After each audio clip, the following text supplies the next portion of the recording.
Okay, so I'm gonna do a brief overview of all the different options for the projects that you guys have for 7th grade. So even if you've already chosen a project, if you see something that's more interesting to you today, you can switch it up. I know some of these things aren't gonna be relevant for all of you because everyone's doing something different, but I still want you all to just watch and see the different techniques that we're gonna be using. Okay, so the only time I'd like you to start with a slab of clay, if there's no other clay available, that's fine. But if you're gonna be like rolling out a big piece, you're welcome to cut off a new slab. Otherwise, if you can use clay that's already like cut off, once we get going, there'll be like bags of extra clay. I'd like you to use that because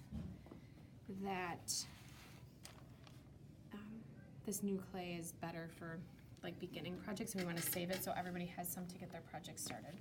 Okay, so I'm gonna cut like about an inch thick slab of clay. And I'm going to show you how to make a slab plate and a slab bowl, and then I'm going to show you a little bit of how to start the slab container where it's like the box looking container. Okay, so for a slab bowl, we'll start with that because that's the biggest one. Whenever you roll out your slab, you want to roll it out like you roll out cookies. Pizza usually you kind of like stretch, I think, and like toss. I don't know. Same thing. So you're gonna want it to be about 1/4 of an inch thick, or about as thick as your pinky. Now, if you have really skinny pinkies, make it a little thicker. If you have really fat pinkies, a little thinner. But about as thick as a pinky. Why do we not want it thicker than that? Anybody know? Because otherwise it will break. It might not. It's not that it's gonna break, and it might will do. definitely fire all the way through. What won't it do all the way through? It might not dry all the way through. So if it's not dry, when I put it in the kiln, what will happen to it? It'll break, it'll crumble, okay? And then your project will be ruined. So anything that's too thick is not gonna work out. Why don't we want it to be thinner than 1/4 of an inch? It's too fragile, it'll break. So either way, you don't end in a good result. So that's why we're going for about 1/4 of an inch thick. So this is pretty good, pretty even. When I pick it up, I want to do it carefully. See how I'm using my flat hand to pick it up? Okay, otherwise you're going to end up putting big dents in it and it's not going to work. I need a piece of paper towel or 2 pieces. Can you grab that? Thanks. So if you're going to use a bowl or a plate that's a ceramic bowl or plate, you need to put a paper towel down. If you're using a styrofoam one, there should be some styrofoam ones in there yet. You don't, because the styrofoam we can break off at the end, but your project will stick to these ones. Thank you. And then if it sticks to this and you go to take it off at the end, it'll break, and then you won't have a project. You will have done all the work on it, and then in the end it won't work. So if I'm going to make a slab bowl, I'm going to take my clay, and I'm going to do what's called slumping. I'm going to gently slump it in, and I'm not pushing forcibly. Do you see how I'm hardly even making hand or fingerprints in it?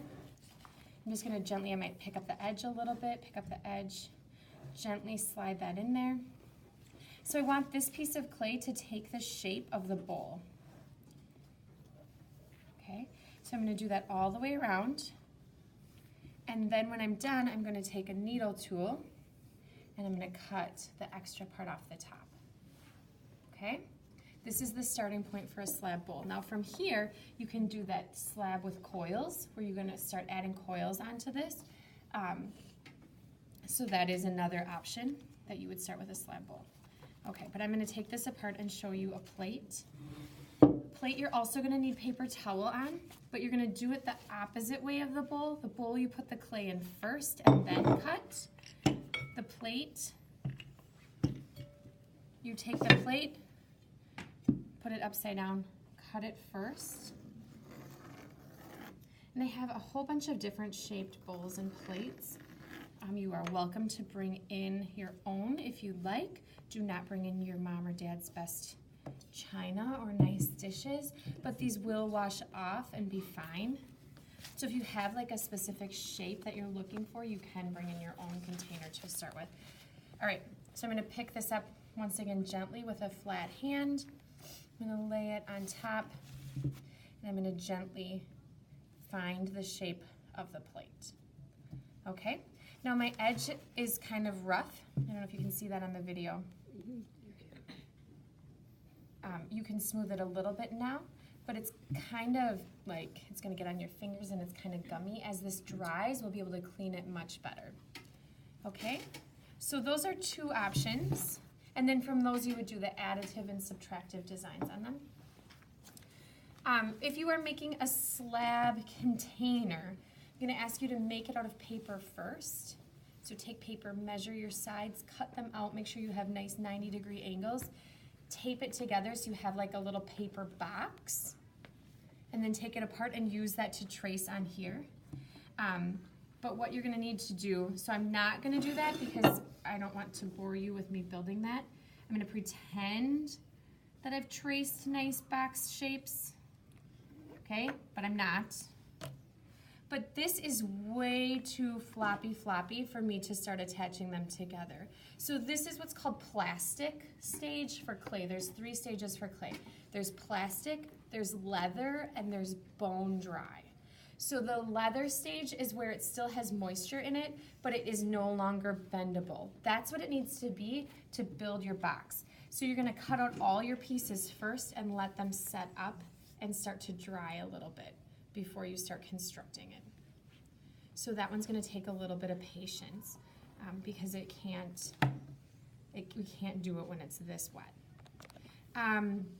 As far as adding clay onto clay, I don't probably have any slip ready. Can somebody just get me a container with a little water in it? We'll just use that instead of slip for now. It won't take long to make it, but if you need to make slip on the video, people watching the video, just take some dried out clay and add some water to it, and it will turn into slip, like kind of like break up the clay a little bit so it's like powder. Thank you.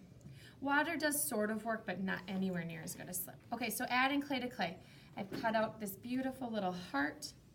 Remember, you can trace things that you find from the internet if you'd like. I'm going to score. And I'm going to score on the back of this. Now, this is stuff that we've done multiple times, right? Like, this is not the first time you have seen scoring and slipping. You'd still be very surprised at how many people just don't do it. They just say, oh, it's attached on, and then it falls off, and their project is not very nice in the end. And they're like, well, I guess I just put slip on it. I didn't score it. Like, well, have you not been listening to me or Mrs. Woodcock for the past how many years? Okay, so I'm going to pretend this is slip. This is really just water, but we're going to pretend that this is slip. So slip is that wet, gooey clay. You put it on and then kind of press it on to attach it. In order for this to count as a successful additive piece, it needs to be, like the edges need to be cleaned up, smoothed off, and once again, that's something that's a little easier when it's a little drier. Carving is another technique you need to do.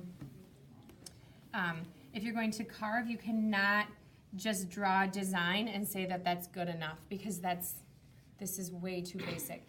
As this starts to dry a little bit, you should use a different tool, like one of the rubber tip tools or the wooden tip tools, and go back and really perfect it. Okay, the last one I'm going to show you briefly, and I'm not going to do a real successful one. I'm going to show you, sorry to just walk away from the video. I'm going to show you how to do a slab container. So you're going to take a container that already exists, and you're going to roll out a slab that is long and skinny. So when you roll this slab out, you can kind of measure. You're going to use a ruler. Grab a ruler. I thought I was so prepared with everything I got out, but that's okay. Everything's easy to grab. So you're going to take a ruler, put the ruler on the clay so you can cut out the right length, and then put the ruler up here so that you have like a nice even cut. It needs to be probably twice as long as this to really work. You're going to take a piece of paper towel. This is super important. This has to be wrapped in paper towel, okay?